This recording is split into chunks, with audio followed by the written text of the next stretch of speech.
Okay, so this is still the Gretsch. And I'm basically going to go over this basic patch just for the ideas of the boosts that I use. So I've got 3 boosts, and depending on the guitar and the pickups, I use them differently. And I can stack them as well. And I will show you the first one. This is a Klon. This is a Klon model, which is modeled on the Digitech Bad Monkey, apparently. I'm sure you guys have seen that. The Klons are fine. They're fine. This one sounds close to. It's all fine.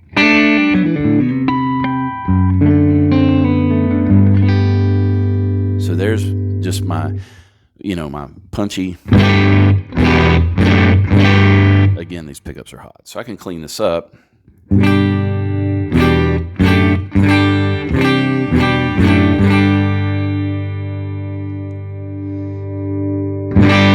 Now you're getting some of the drive from the amp.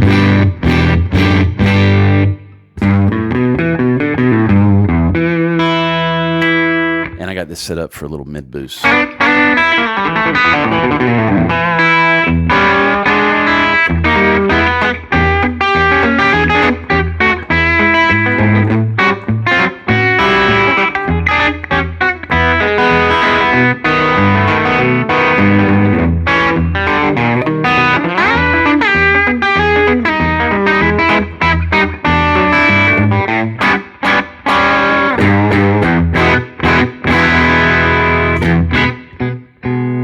You notice how much mid-range that pops up. Now, I've got this Timmy set for kind of mid-gain. And it's got some balls to it.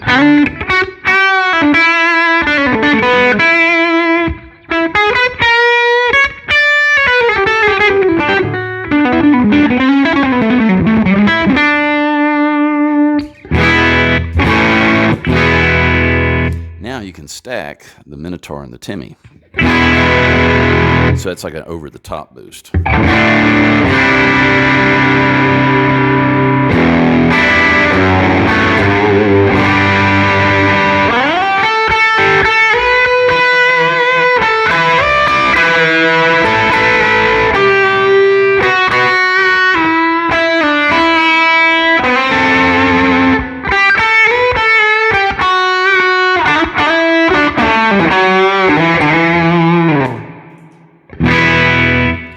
Okay, take that reverb down a little bit. Now, this ringer fuzz is a UniVibe Super Fuzz model, and that's what the Boss FZ2, the Hyper Fuzz, was based off of. I actually had one of those. I bought it in 1998, and I loved that fuzz.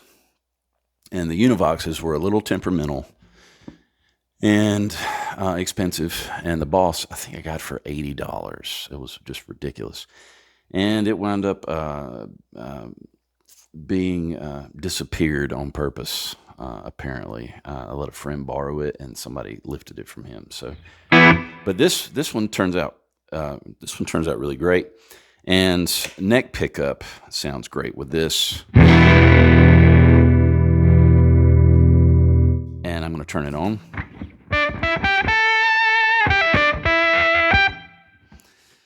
And you can starve it.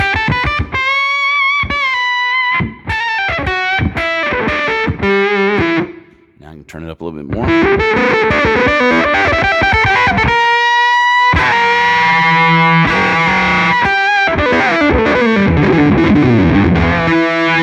It also reacts well to the master volume on the guitar being turned down. It reacts in a different way. So here's the master down on the Gretsch. So now you're getting the, you're going to get that little bit of Octavia. Put a little reverb on there, and you're in Electric Ladyland territory. Let's see.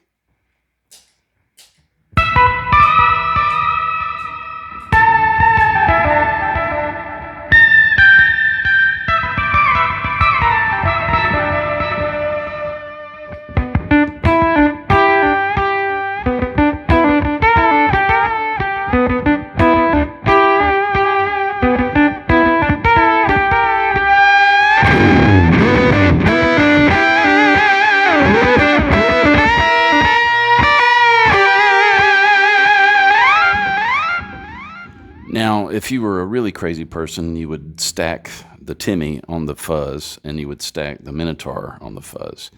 And I just happen to be crazy, so...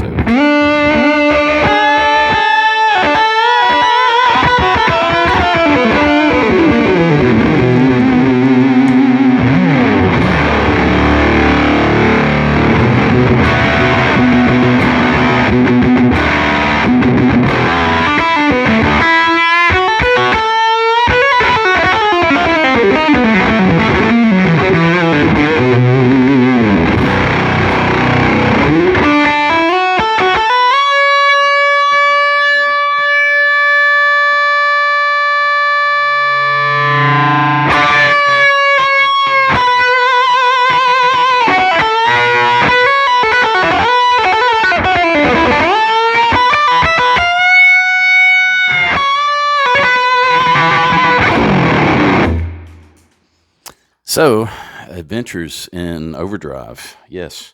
I typically wouldn't bag the sound guy like that until the last song of the night, turning on 3 different drives. And I would probably just go into this patch and make sure that my volume jumps weren't so drastic. I tend to want to kind of hover around a certain dynamic range, but it's really nice to have the options of rolling your drive of your amp with this pedal and then still controlling your gains and overdrives and everything. So this can also apply to analog pedals. I had, what did I have? I had like a exotic AC Plus, and then I had a BB preamp, and I had a Gurlitz amplification Go box, and I had an exotic EP booster, and I had a Boss feedback booster, and I had a Hendrix 70th anniversary fuzz and a ZVEX fuzz probe, all as preamp gain pedals before any time-based effects. So the Helix made me reevaluate my need for all those things. And I wound up selling a pedal board off that was 80 pounds. And actually it had to fit on 2 pedal boards because my time-based stuff fit on another one. But I really like the Helix myself. This isn't really a sales pitch for Helix, but it kind of is because I haven't played through an amp live since 2017.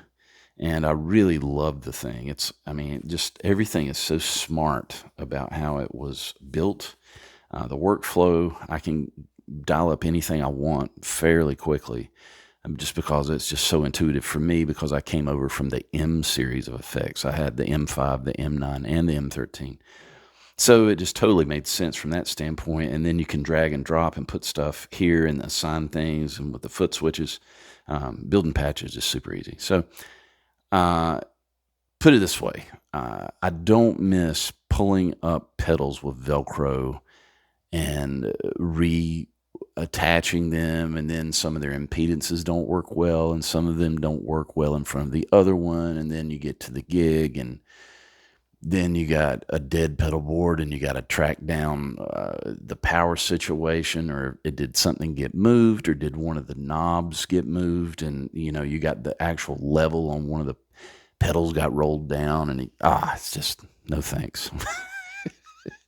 I still have analog pedals, and I use them on sessions, and I love them. I love putting my hands on the old analog boxes and doing that too. But as far as gigging, no thanks. Unless it's something that's, stressful. So I hope this helps anybody out as far as some of the signal flow stuff. I didn't go over the vibe or the looper on this one. The vibe's pretty obvious. But I'll go over it real quick. So I put the vibe in front of overdrives. That way I turn the level of the vibe up, and it will push the drive into oscillating feedback. You hear that Bob's wanting to grab that note and push it, right? So when you do that, Hendrix did that with his UniVibe.